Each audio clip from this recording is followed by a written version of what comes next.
हाँ जी मित्रों, तो अभी अभी मैं उठा एंड अभी मुझे बैड न्यूज़ पता चली कि बॉर्डर पर वॉर की कंडीशंस हो चुकी है और बहुत ही ज़्यादा इंटेंस सिचुएशन है। उसकी वजह से आपको न्यूज़ तो ऑफ कोर्स पता चली गई होगी कि institute has postpone the exams, है ना। जो भी सीए इंटर के सेकंड ग्रुप के एग्जाम्स थे वो सारे पेपर्स 14 तारीख तक पोस्टपोन हो चुके हैं। फाउंडेशन का अभी कुछ कहा नहीं जा सकता कि एग्जाम पोस्टपोन होगी नहीं होंगी, बट फाउंडेशन वाले बच्चों के लिए भी मेरे को एक बात कहनी है, ध्यान से सुनना दोस्तों। लेकिन उसके पहले सबसे ज्यादा इंपॉर्टेंट बात मैं आपके साथ बता देता हूँ। एक एडवाइजरी नोटिस है बेटा, ये सारी चीजें कोशिश करना आप अरेंज करके रख लो, ठीक है। वॉर की सिचुएशन में एटलीस्ट घर पर 50,000 रुपए इकट्ठा होने चाहिए।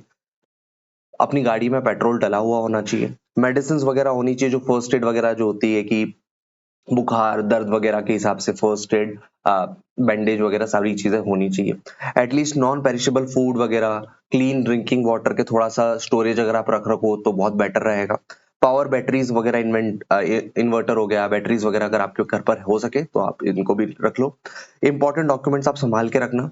इमरजेंसी कॉन्टेक्ट्स एक बार सेव्ड है या नहीं, एक बार देख लेना, है ना, कि डॉक्टर का नंबर या फिर कोई भी अलग इमरजेंसी के जो अलग नंबर्स होते हैं वो।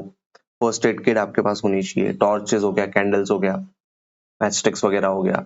पावर बैंक चार्ज होनी चाहिए। बेसिक टूल्स जैसे नाइफ, टेप, रोप वगैरह आपके घर में होनी चाहिए। क्लोथ्स, ब्लैंकेट्स वगैरह आप अच्छे से रखिएगा। फोन को चार्जिंग रखिएगा ऑल टाइम्स पर। Please stay safe, support each other and avoid panic. ये सिचुएशन बहुत ही ज्यादा कठिन है हम सबके लिए, स्पेशली जो नॉर्थ एरिया में सारे स्टूडेंट्स रहते हैं, बहुत सारे लोग रहते हैं, जम्मू कश्मीर, अमृतसर वगैरह, पंजाब।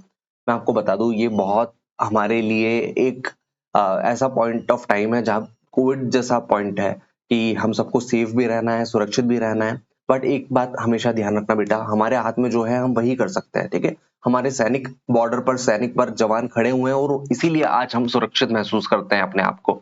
तो आप भी एक ही काम करिए, आप प्रे करिए कि सब कुछ बढ़िया हो जाए, हमारी आर्मी हैंडल कर ले सारी चीज। और साथ में आप एक ही चीज पर ध्यान लगाइए कि आपके हाथ में पढ़ाई।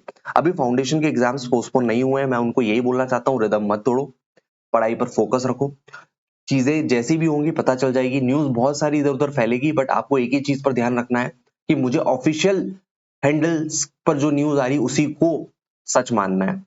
ज्यादा यूट्यूब इंस्टाग्राम मत छानना, आपके दिमाग पर स्ट्रेस ही पड़ेगा, फोकस कम होगा। जब कोविड आया था, मेरा एग्जाम था उस टाइम पर, and it was very difficult for me to focus at that point of time. क्यों? क्योंकि मैं बार बार फॉलो कर रहा था, इधर यूट्यूब देख रहा हूँ, इंस्टाग्राम देख रहा हूँ, टेलीग्राम देख रहा हूँ, अब क्या आया, अब क्या आया, क्या एग्जाम पोस्टपोन और हो गई, क्या कब नई डेट आई, सब पता चल जाएगा। एक दो दिन ज्यादा पढ़ाई कर लोगे तो कोई नुकसान नहीं होने वाला। और मुझे पता है इंडिया लेवल पर बहुत बड़ी प्रॉब्लम है अभी, बहुत इंटेंस सिचुएशन है। बहुत सारे लोग जिनका कोई कसूर नहीं है, कोई गलती नहीं है, उनकी भी जान जा रही है। बट जैसा श्री कृष्ण कहते हैं, जब धर्म युद्ध होता है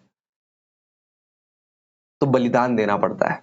तो शायद वो सारे लोग जिनकी न चाहते हुए भी मृत्यु हो रही है, जिनकी कोई गलती नहीं है, शायद वो बलिदान दे रहे हैं नए भारत के लिए, नए विश्व के लिए। तो डोंट वरी अबाउट इट बेटा, सब कुछ बढ़िया हो रहा है। ये अनसेटल्ड इन्वायरमेंट जरूर है, बट ये अनसेटल इसीलिए हो रहा है बिकॉज भगवान करवा रहा है, ठीक है। सो प्रे एवरीथिंग गेट सॉर्टेड सून, थिंग्स गेट बेटर सून, और हम सेफ रहे और अपने काम पर फोकस करें। आज हम पढ़ाई करेंगे, कल चार्टर्ड अकाउंटेंट्स बनेंगे, प्रोफेशनल्स बनेंगे, तो कहीं ना कहीं कंट्री की मदद कर पाएंगे। विद दिस नोट, जय हिंद जय भारत। मैं चाहूंगा कमेंट सेक्शन में सारे स्टूडेंट्स लिख के जाएं, जय हिंद जय Bharat, and we will focus on our karma, that is studies. Bye bye everyone, आपका भाई मोहित। मैं नहाया भी नहीं था, but I thought of making video for you. अभी आप फोकस करिए, पढ़ाई करिए। जय हिंद जय भारत।